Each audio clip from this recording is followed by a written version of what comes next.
Welcome to the Wickedly Smart Women podcast, featuring stellar conversations with emerging and established wickedly smart women. Thanks for joining us today as we celebrate women who are committed, care deeply, and have the courage to take action and create conscious change all around the world. Now here's your wickedly smart host, Anjel B. Hartwell.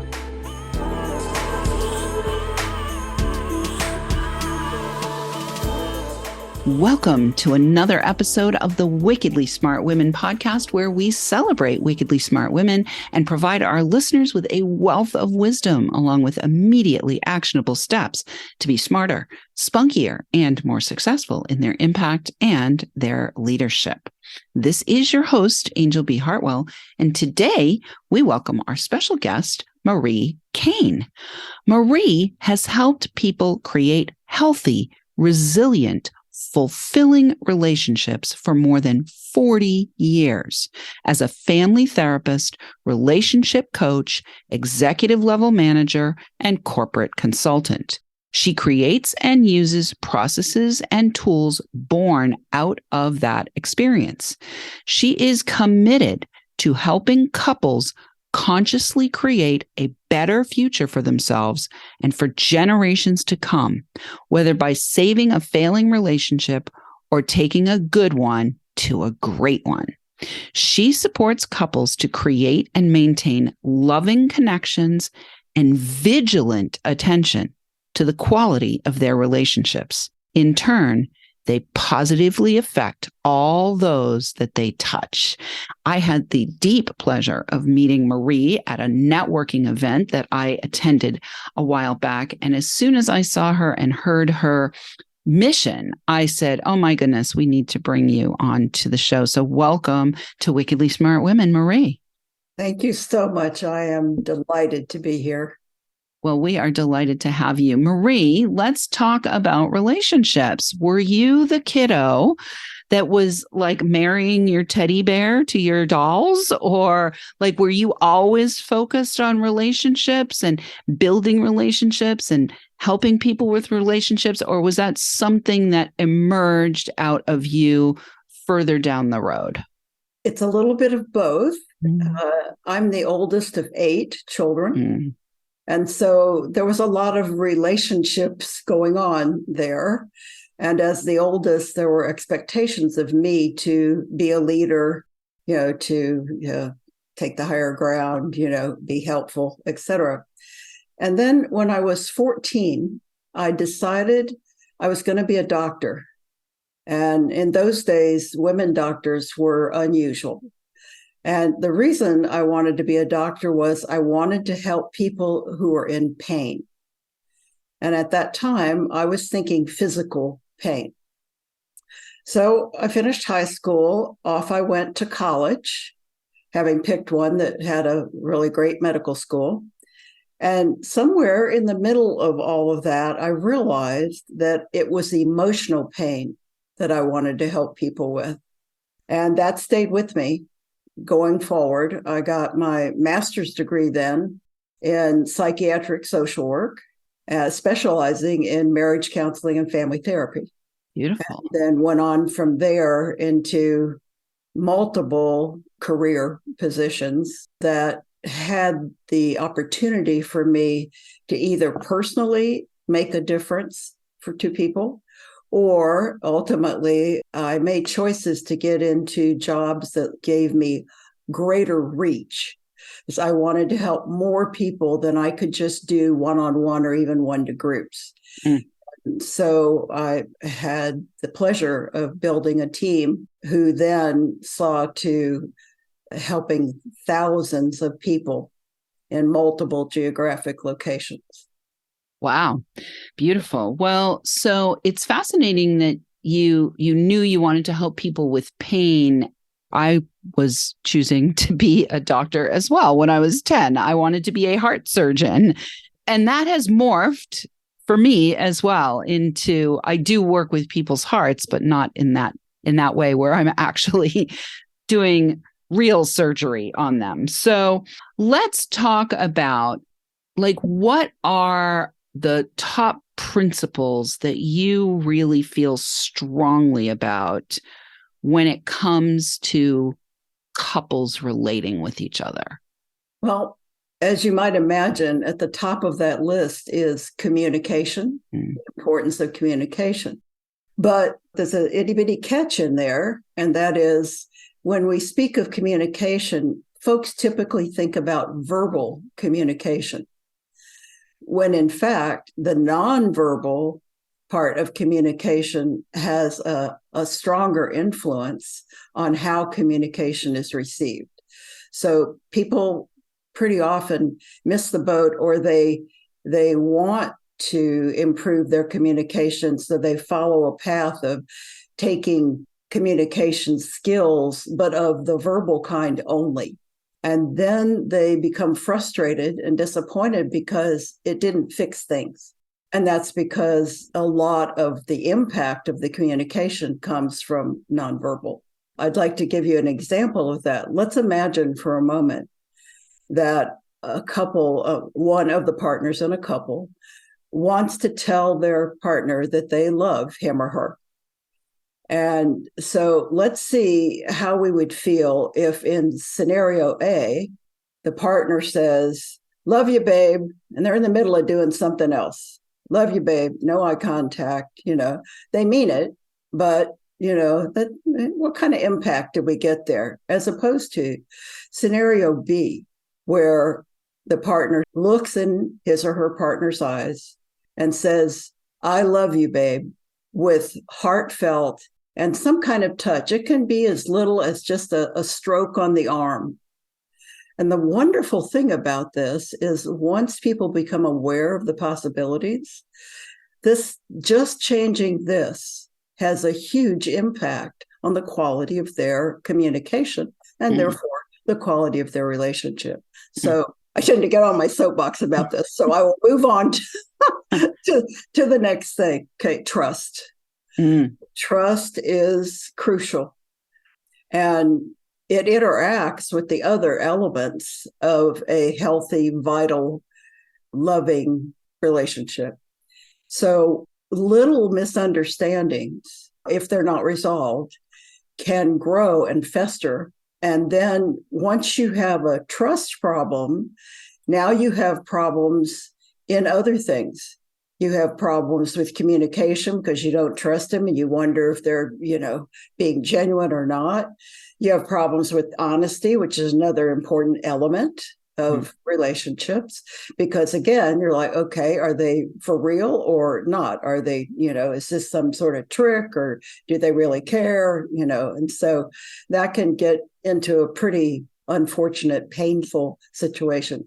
And then we have respect.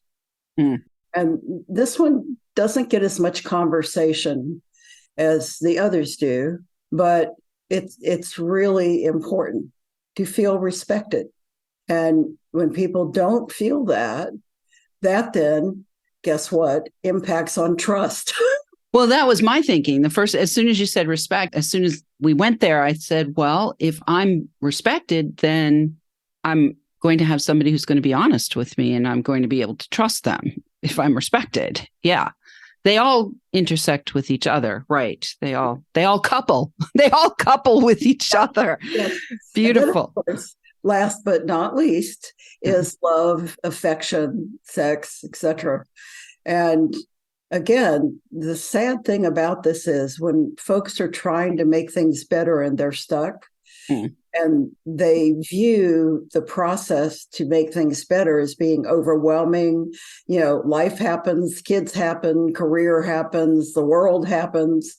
And so they get stuck about moving forward. And do I believe? Yes, of course, I believe that folks need to learn a skill set that they can use everywhere, work and home. I'm focused on couples, but I've also used it in corporations. And so yes, of course, I think they need to put quality time into it. But the good news is they can get started just by changing a few small things. Beautiful. Like the way they communicate with the, eyes and touch and all of that. Certainly any person, man or woman I've ever talked to I said, so how do you feel when X happens? And they end up describing a scenario. And I ask them, well, what would it be like if it looked like this?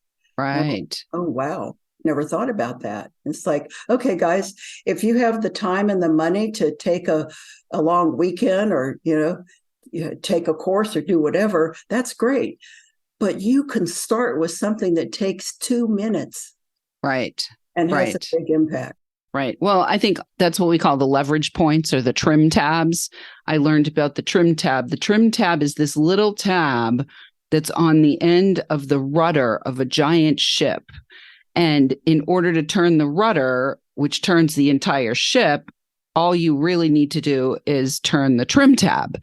So we love leverage points. So listeners, I just want you to hear what Marie has said are like the cornerstones, right, of either a right relationship or an improving a relationship. And that's communication, more nonverbal than verbal, trust, honesty, respect, love, affection, and sex, and that you can actually make significant change with small leverage points that take tiny amounts of time rather than feeling the overwhelm of thinking that you have to, do something big. So what I want to talk about just briefly before we go to the break, Marie, is when you were talking about the nonverbal communication, the sense that I get when I hear the two options, love you, babe, versus I love you, babe, right? With a little bit of touch, is that it seems that, that old saying, familiarity breeds contempt, right? Familiarity breeds not just contempt, but like we become complacent. We become complacent in our relationships. So I'd love to have you share with our listeners, because that was a very easy thing to do. Love you, babe, to I love you, babe. Like, just take the moment to be present. It doesn't take any time at all. Is there any other nonverbal tweaks that could be made? Because I can, having been in 2 different relationships, I can definitely agree that it's the nonverbal where what's coming out of the mouth and what's happening with the nonverbal are not congruent with one another, that actually, for me, eroded trust, right? So even if somebody is doing the touch and the I love you, babe, if there's some other part of the nonverbal communication that's coming through, that can erode trust. So quickly before the break, is there something else around nonverbal that you can share with our listeners that might be helpful for them? Okay. Well, I want to emphasize eye contact. That's incredibly powerful in terms of intimacy. Touch is also very powerful, but also is gestures, facial expressions, the space you're in and what kind of space you're holding emotionally, body movement, all of these things. And as you said, folks get complacent. We all do it. We think, and I've had clients, one comes to mind in particular, who would never, ever have guessed that going through the process just overnight, I was teaching it to a corporate group, middle managers, all men. And I sent them home with the outline of the steps of a simplified version of what I've developed. And the next day I said, okay, anybody want to volunteer? And the guy's hand shot up. I said, okay, sir. He stood up. He said, my wife and I have been married for over 25 years. And she looked at me last night and said, in all of that time, we had never had a conversation like this. So we don't know what we don't know. Wow, that's amazing, Marie. All right, listeners, we're going to take a quick break, but when we come back, I'm going to let you know where you can find out more about Marie. Wickedly Smart Women, we could use your help. If you're enjoying this show and we're helping you with your relationships right now, please consider joining our community, making a donation at wickedlysmartwomen.com, and sharing with your lovely lady friends who might benefit from our content. Help a gal out and let your sisters, mothers, daughters, friends, and colleagues know about the show so that we can serve them too. Celebrating that we have 9 awards now, plus we have extended the brand with a number 1 new release in 6 categories book, Wickedly Smart Women, Trusting Intuition, Taking Action, and Transforming Worlds. We are seeking contributors for our volume 2 of that book. So if you have any interest in playing with us and stepping into the role of a wickedly smart woman yourself, we encourage you to reach out and get more information about that. I do want to say a big thank you to all of our listeners who are downloading, rating, and reviewing. We're welcoming thousands and thousands and thousands and thousands and tens of thousands of downloads now from all over the world. And I want to shout out this week to our listeners in Atlanta, Georgia, where Marie is, and also in Aruba and Albania. We might as well go with all the A's. And we will be right back with Marie Kane.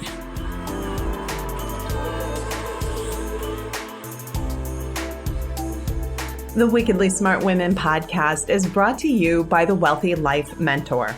Women, are you on the edge knowing that life is calling you to make a change? Are you ready to be part of the evolution of what it means to be a wickedly smart woman, creating your wealthy life by design? A life that is an extraordinary work of art. Angel B. Hartwell, the Wealthy Life Mentor, is hired by women in transition. Women just like you who want to break through to their brilliance, become clear on the value of their wisdom, and embody a beauty-filled, balanced life of shameless self-expression. Discover your wealthy life readiness by taking the quiz at quiz.wealthylifementor.com.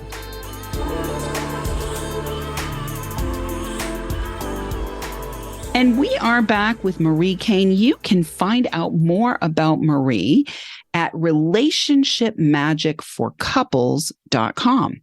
When you get there, there is a free quiz that you can take, and that will give you an opportunity to take a look at your relationship.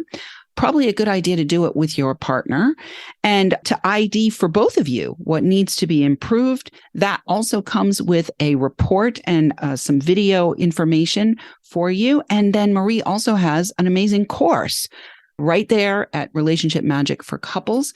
So we'll have that for you in the show notes.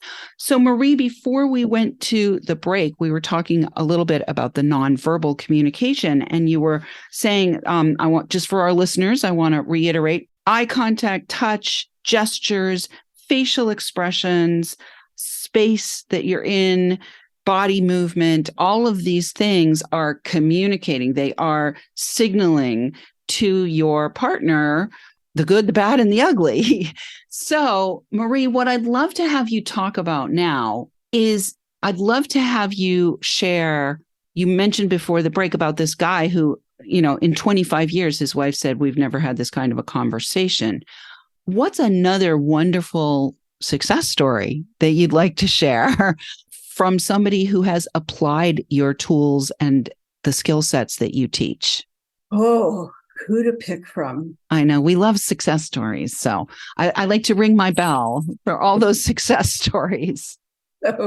So yes, I remember one couple in particular who came for couples coaching. And they were on a scale of 1 to 10, where 10 is they're fabulously happy and they probably don't need me. And 1 is they're like on the edge of the cliff to divorce. And they were probably at a 5. And one of the partners didn't think they needed help. Said, we ought to be able to figure this out ourselves. Like, there's a red flag. And so that person did love their partner. And so they agreed they would try it. And slowly, over a little time, that partner began to see and have the same kind of experience that the corporate gentleman did. And he began asking questions. And he began asking, well, what more could we do? And he began saying, I didn't think this was going to help, but I was wrong. And his partner was like, whoa, admitting you're wrong, and things are already getting better. And they stayed the course, literally and figuratively. and ultimately were so delighted with the change in their relationship, they decided they need to renew their vows. Aww. And so they did a whole ceremony and a party. And as a leverage point in helping to make the world a better place, people were asking, which is what I love to see happen. People were asking, what happened to you guys? And they were happy to share. They were like, well, this happened, and then we tried this, and then we learned this, and then, and then we discovered this, which we'd never imagined. Da, da, da, da. So now they got other people to thinking. And I'm all about, let's spread this out as far as we can, because no relationship affects people more than an intimate couple's relationship. And that doesn't only affect their family, their kids, their close friends. It affects everybody who encounters them because it affects them. So they're either sad or grief-stricken or whatever, and that shows. Even if people don't know, you've probably been in line at the grocery store with somebody and you felt kind of icky and uncomfortable and you didn't know for sure what was going on, but it was the energy the person in front of you was putting out. So as we help couples become better couples, happier couples, we also help make the world a better place. And the more we do that, the more it spreads. Okay, I'll get off my soapbox. Well, excited, I can't stand it. You said this at the top of the show about how, back in the day, you knew you wanted greater reach. And so you definitely are one of the wickedly smart women in the world who is called to create conscious change on a global level. Like, this is about the ripple effect. And, I think the one emotional piece of pain that I personally experienced in both of my relationships that was the most toxic was the resentment. The distrust and resentment, but it was the resentment that was the worst.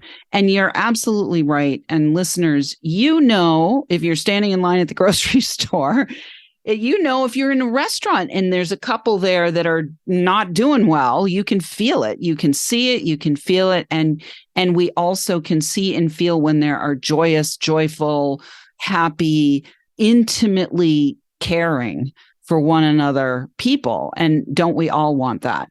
So we've got a few minutes left. And what I want to talk about right now, Marie, is, you mentioned with this couple that he was like, oh, we can figure this out by ourselves. I think that there's a general mindset about a lot of things, not just relationships, but a lot of things where we all have put this expectation on ourselves that we should be able to figure stuff out. And I want you to talk a little bit now about being a woman in business who is a service-based business. It's a service-based business. I think one of our biggest challenges in service-based businesses is helping people to get over that idea that they should be able to figure it out for themselves. So how do you communicate in ways that allow people to break down that barrier that they put up of, we should be able to figure this out for ourselves? Well, I think one of the factors that is involved here is when people think about getting help, they think, first of all, oh, it's going to be embarrassing and I'm going to be shamed. And they think, I don't have the energy or I don't have the time. And that's, what's behind them saying we should be able to figure out ourselves is not usually that they have the skill set or even feel confident about what to do or how to do it. It's the rest of the baggage that's behind all of that. So we have to find ways to help them see it doesn't have to be excruciating. Mm-hmm. Nobody, if you're dealing with reputable folks, nobody is going to shame you. Mm-hmm. And you can take it at the speed that you can manage. This is not some giant thing that's going to crash on your head and leave you sprawled on the ground, exhausted and frustrated, which is what people are unconsciously imagining pretty often. So dealing with people's fears about getting help. And the other side of that coin is helping people get ready for the change. Even positive change is frightening. People are used to things being one way, and it's like a new suit of clothes. It looks great on them, but it feels a little funny. And, my clothes didn't used to feel like this. So we have to also help people be ready for the change, which is why in the program that I develop, I not only deal with giving them skills, but I also make sure that the last step is, what are our agreements going forward, so that we can be vigilant about the quality of our relationships. And that gives people more comfort. Plus, I also make a point of the difference between psychotherapy, which I had training in and did at some point, but it's very often about what's the cause of something, what happened back then. It's not to say there might not be things somebody needs to work through, but developing a skill set, on some level, for a lot of people, it may not matter where it started. Depends on the trauma. But if they apply themselves to learning the skills, then that enables them and excites them. Begin to see, I could use some part of this with my kids. Right. I could use it at work, and they do. Right. And, oh my God, this is just like, wow. Well, and there's the ripple effect again. So beautiful, Marie. Well, thank you ever so much for coming. And thank you for being so dedicated and devoted and in deep desire. You continue to be in deep desire to be a catalyst for creating conscious and committed change for couples. And that's a beautiful thing to witness after 40 years, that you're still in it and you're still in it to win it. So thank you so much for showing up and shining today, Marie. And listeners, we love feedback. Please do let us know what you think of today's episode. Go right now to wickedlysmartwomen.com to join our community, share your takeaways, ask questions, or submit guest suggestions. Thank you so much for tuning in. Keep your ears open, and remember, you are a wonderful woman. Thanks for tuning in, downloading, and listening. Be sure to rate and review Wickedly Smart Women on Apple Podcasts and share with other women who can benefit from today's episode. Wickedly Smart Women is the premier podcast series for informing, activating, and inspiring the leader who carries profound wisdom and knows that now is the time to welcome wealth. We welcome your feedback and guest suggestions and invite you to subscribe to our mailing list to be notified of each new episode at wickedlysmartwomen.com.